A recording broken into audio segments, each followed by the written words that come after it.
Hello VC, welcome back. I'm going to show you some of my recent pickups today. A pretty mixed bag of stuff as always, so let's get straight to it. First off, it's this band called Tetragon. They're a German band. They released an album in 1971 called Nature, and this was intended to be the follow-up to that album but didn't actually get released till 2009. And it's a good album. It's not your typical krautrock. It's got more in common probably with Beggars Opera, Colosseum, Rare Bird, Brian Auger's Oblivion Express, and perhaps a little bit of Emerson, Lake and Palmer. Where it draws criticism generally is in the rhythm section, who get accused of being too simplistic. But I guess that's where the kind of ties to krautrock come in, because it does provide a basic solid foundation for the masses of keyboards to sort of do their thing over the top. And there's a ton of really nice sort of noodly guitar on here as well. It's a mixture of cover versions and originals, and it's a decent album. Good album, not brilliant. I'd be interested to hear their first album. But if you know Colosseum and Rare Bird and those sort of bands float your boat, you may well get something out of this. It's on the Garden of Delights label. And they've done a really nice job of pressing this. I mean, no issues whatsoever with the sound quality. They've provided a nice full colour insert. That's the sleeve of the first album. A bit of a write-up of the band there. So yeah, you could do a lot worse than pick this up, and I've certainly been enjoying it. There's some fairly jammy grooves on here, which suggests perhaps they were lacking songs and just went for a kind of overall sort of grooving sort of jam vibe on it, which works part of the time, but after a while you feel like perhaps they need to take a bit more time in the writing. But that's Tetragon and their Stretch album from 2009. Then next up, an album from France by a band called Arachnoid, their self-titled album, which came out in 1979, although the band formed in the late 60s, possibly as early as 1967, but this was their first and only album. And I was drawn to it because of that fantastic sleeve art. Just the position of that hand just makes such a creepy picture. And it kind of reflects the contents of the album, because this is a very dark, intense album. It's not so much heavy as just dark and atmospheric. It could almost be a film soundtrack. It's got that kind of feel to it. And in fact, one of the bands I would compare them to is Goblin, who obviously produced a fair number of film soundtracks in their time. So it's got elements of Goblin, Van de Graaff Generator, Magma perhaps, King Crimson. In fact, Magma definitely. It's got that Zool kind of avant prog kind of feel to it all the way through. And I can't speak highly enough of this album. Tons of keys, keyboards on here, piano, synth, incisive guitar lines. It's dark, it's intense, and out of everything I'm going to show you today, it's probably the thing that I've most enjoyed playing. I think this is a fantastic album. This is a reissue on the Musea label. Don't know what label it came out on originally, I haven't done my research, but Musea have done a fantastic job of repressing this. Sounds amazing, sounds absolutely superb. Great production, great compositions on here. There are spacey, jazzy psych elements. It has male vocals, all in French, which just add to the atmosphere for me. There's not a huge amount of vocals on here, but what there is just adds an extra creepy element. Superb stuff, Arachnoid. And next we have The Illusion and their third album, If It's So. Now I've got the second album and I've enjoyed that. First album I think is probably more in the sort of psych pop vein from what I've read, and it seems with each album they became progressively heavier. This came out in 1970 and you can definitely hear that transition from late 60s sort of psychedelic sounds to more early 70s hard rock sound.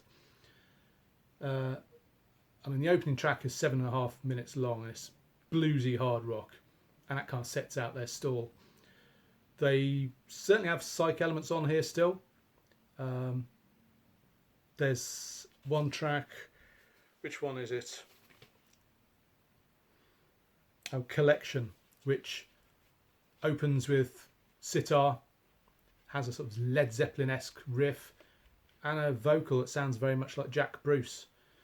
So, you know, with that sitar and some phased vocals here and there and some acid guitar, you're definitely getting that kind of feel of an album that's on the cusp of transitioning between psych and hard rock. And I find that sort of music really exciting, hearing basically new music being created, kind of moving from one genre to another. There's definite early Deep Purple feel to this. The track When I Met You Babe, very much in that Deep Purple sort of hard rock vein, but with piano where Deep Purple would have Hammond organ.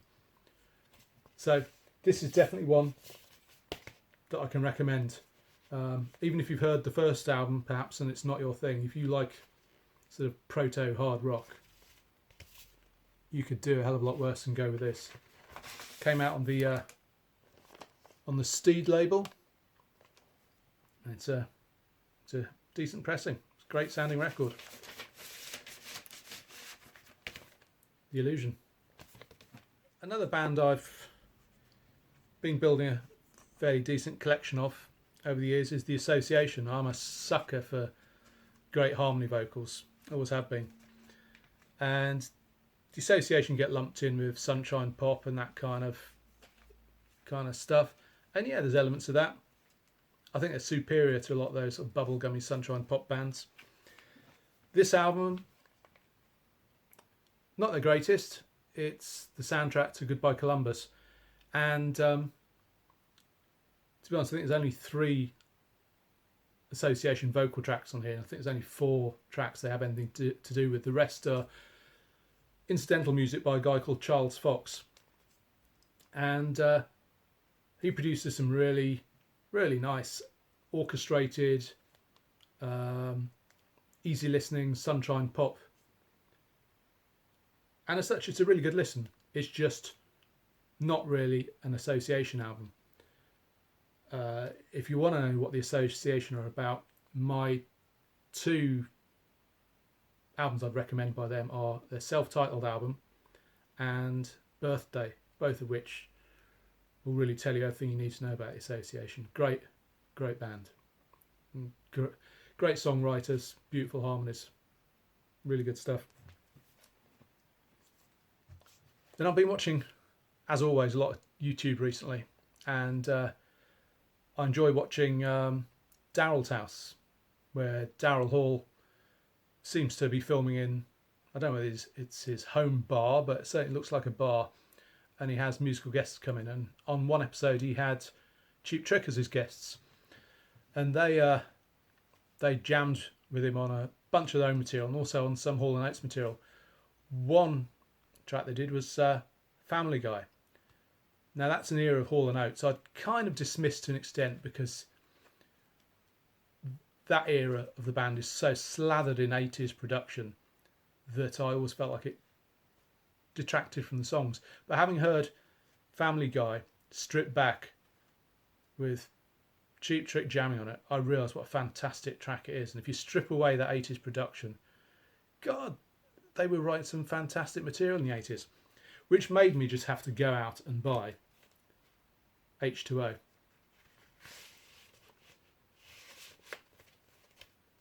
And yes, it's got the full-on 80s production, but there's some great material on here. Apart from Family Guy, there's Maneater, One on One, and a track which was a new one on me, which is a bit of a lost classic, I think, Art of Heartbreak, which is, it's also moody saxophone and sort of slightly menacing guitar, sort of throbbing away in the background there.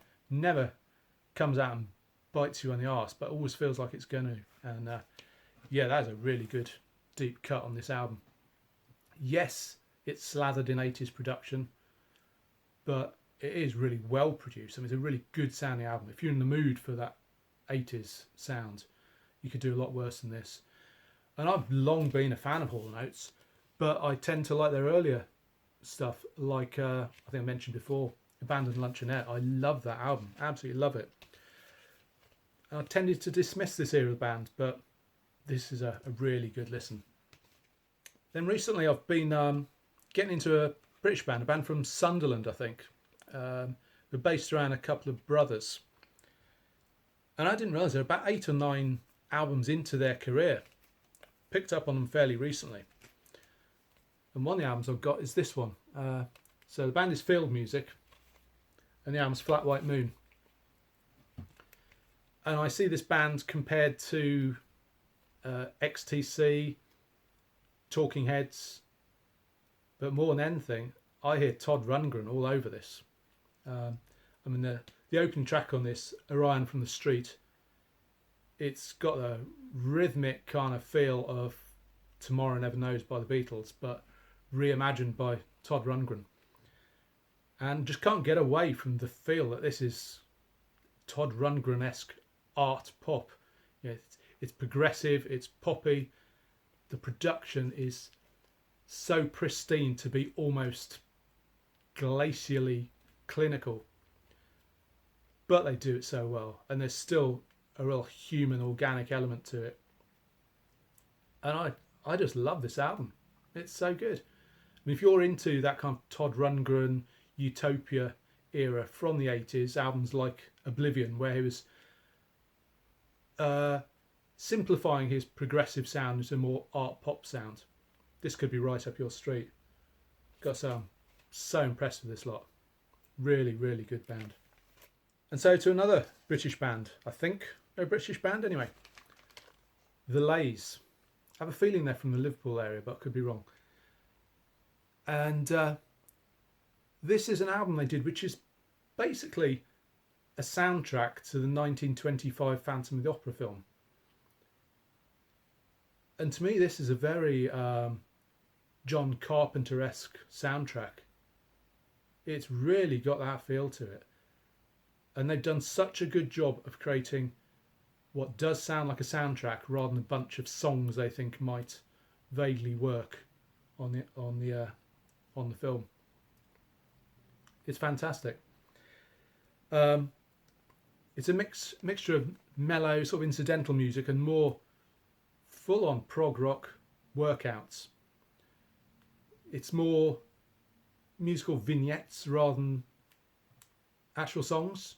You know, the pieces are only as long as the scene they're accompanying demand. And it is excellent stuff. There's lots of synth work on here.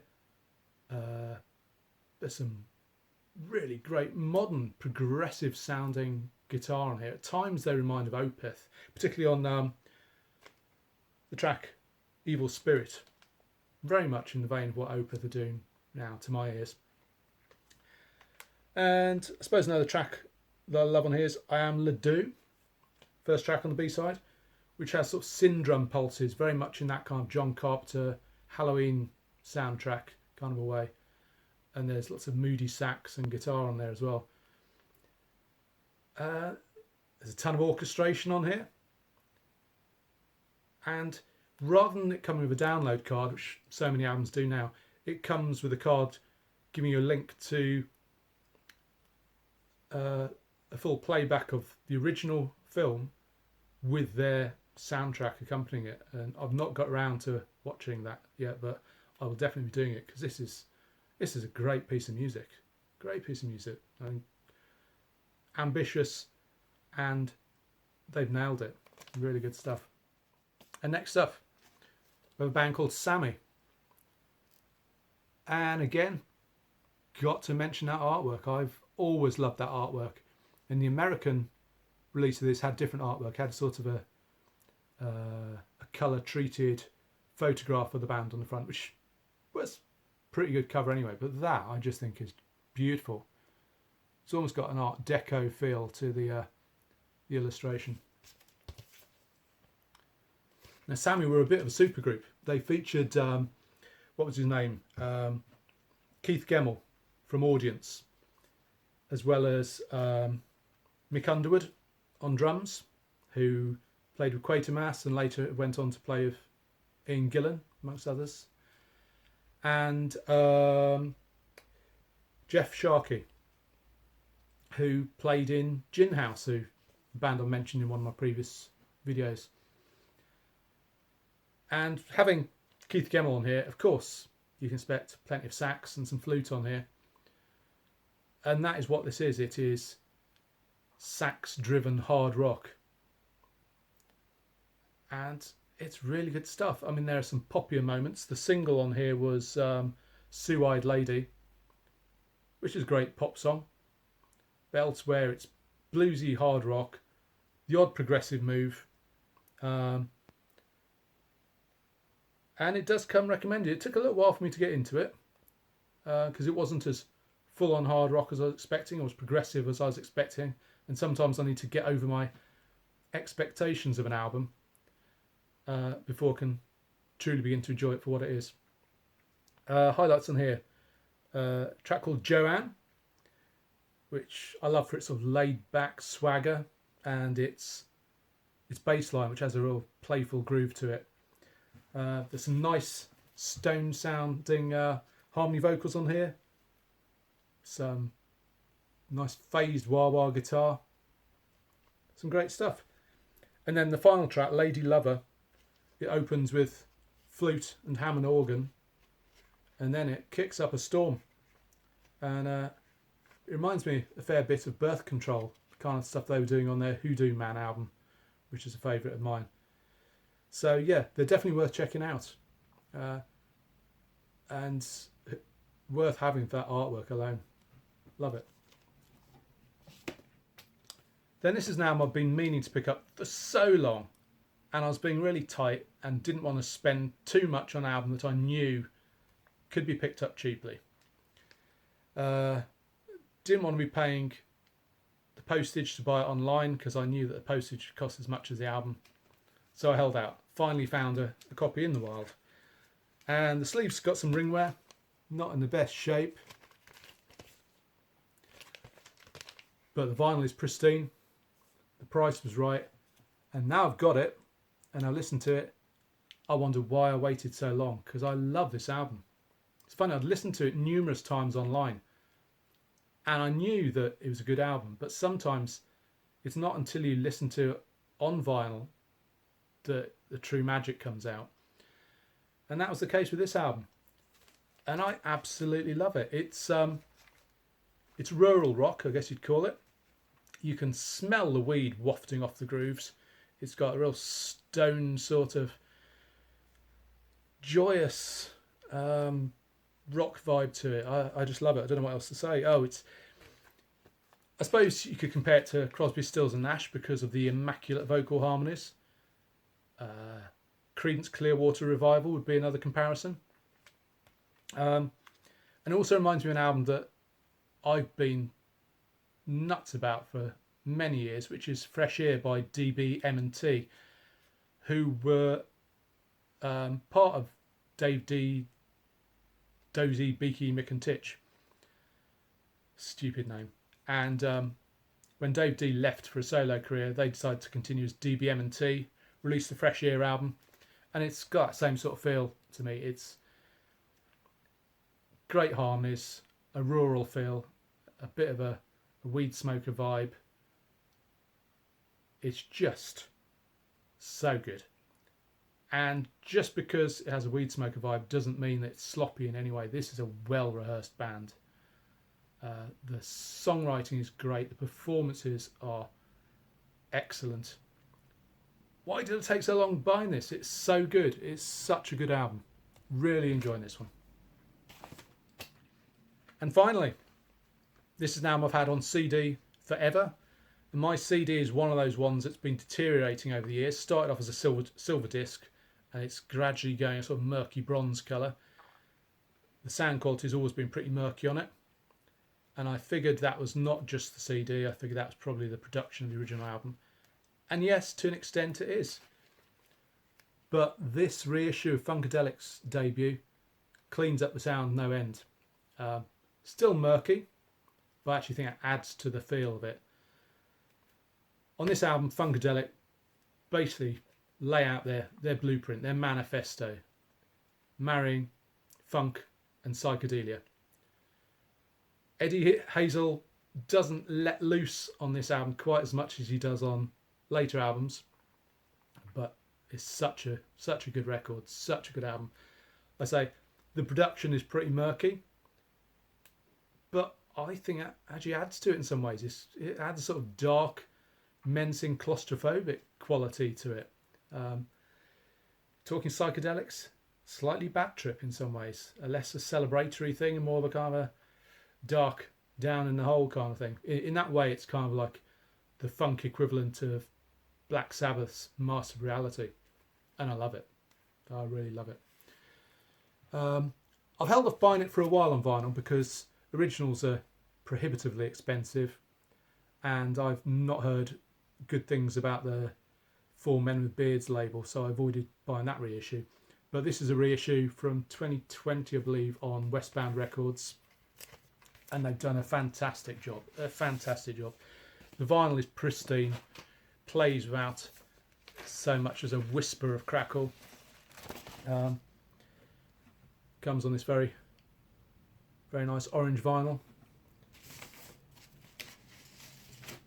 And I can't say enough good things about this. I'm so pleased to finally have a copy, and so pleased to have a copy where the pressing does the album justice. So yeah, Funkadelic's debut.